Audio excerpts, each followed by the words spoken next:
Here's the real reason why students are being disruptive in your class and what to do about it.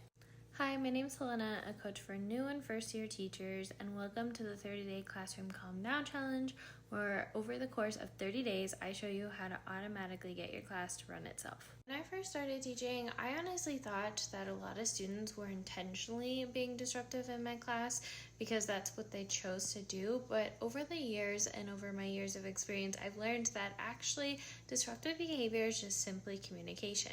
And oftentimes there's a reason why students are being disruptive in the first place. So here's how to get to the root cause of the behavior so you can fix it once and for all. The first thing I recommend doing is making sure to pull students for a sideline conversation away from everyone else. That way they don't feel called out and you can get to the root reason why the behavior is occurring. To start off the conversation, I would first point out in a matter-of-fact, neutral, emotionally detached way what you're noticing in class. For example, I noticed that you're blurting a lot in class today. Why is that?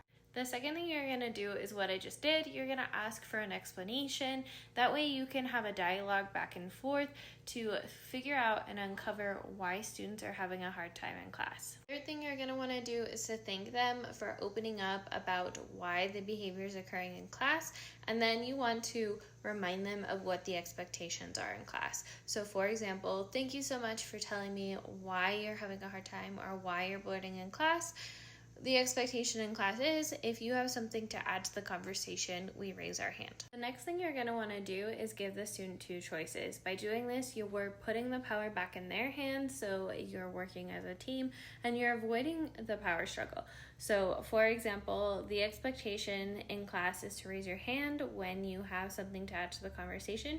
We have two choices here. We can go in and we can raise our hand whenever we need to add to a conversation, or we are going to have to practice what it looks like and sounds like later to raise our hand while the rest of the class does Fun Friday. Notice that I didn't give them two choices that weren't following expectations. If anything, I gave them two choices that had them follow expectations one way or another. It's just in a way that they decide that they want to follow expectations. The next thing you're going to want to do is follow through. Once you give students the two choices, whichever one they choose, make sure to follow through with the consequences, because the last thing you want to do is show students that you aren't serious. If you loved these tips, make sure to follow and save for more, and make sure to comment master so I can send you my free classroom management guide. And make sure to follow for part 11, because in part 11, I'm going to show you how to prevent 80% of disruptive behavior from occurring before it even happens.